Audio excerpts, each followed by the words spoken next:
पूरा लोकल। సామాజిక న్యాయానికి ఛాంపియన్ కాంగ్రెస్ పార్టీ చారిత్రాత్మక నిర్ణయాలన్నీ దళితులకు బలైన వర్గాలకు మైనారిటీలకు ఏదైనా అవకాశం ఇస్తే కాంగ్రెస్ పార్టీ ఇచ్చింది.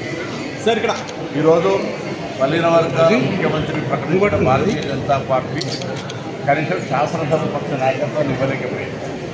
ఉన్న బలహీన వర్గాల అధ్యక్షుడు స్థానిక మంత్రి బండి సంజయ్ అకారణంగా తొలగించి మరొక వ్యక్తిని నియమించినారు.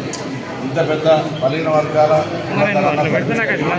అన్ని రాజకీయ పార్టీలు 5 శాసన మండలి స్థానాలు వస్తే 100% సామాజిక న్యాయం ఇస్తే, 3 మంత్రుల్ని సామాజిక న్యాయం ఇస్తే, ఆ పార్టీ మాత్రం మా దారి రిజర్వేషన్లకు వ్యతిరేకంగా పోరాడినటువంటి కరుడు కట్టిన బలహీన వర్గాల వ్యతిరేకి రామచంద్రరావు గారి డిస్ట్రిక్ట్ ప్రెసిడెంట్ పెట్టింది.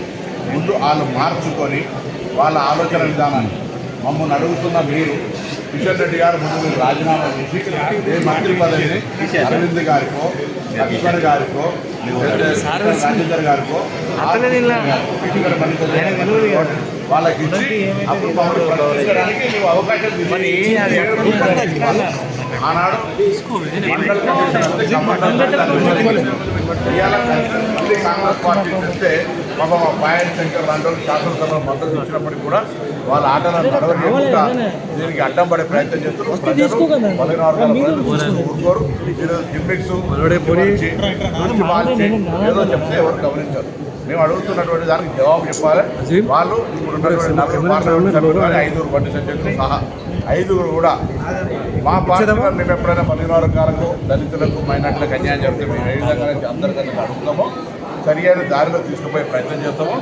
ఈరోజు బలహీన వర్గాల ప్రాతినిధ్యం ఉన్న ఆ 5-6 ఎంపీలు భారతీయ జనతా పార్టీ హిందువుల పేరు మీద, ముస్లింల పేరు మీద ఇంకో రకరకాలైనటువంటి డైవర్షన్స్ లేకుండా రిజర్వేషన్లకు సంబంధించి 42% రాష్ట్రపతి గారి దగ్గర ఉన్నటువంటి దాన్ని ఆమోదించే త్వరలో కోర్టు నిర్ణయించిన ప్రకారంగా సెప్టెంబర్ 30 లోపల ఎన్నికలు నిర్వహించడానికి భారతీయ జనతా పార్టీ సహకరించాలి.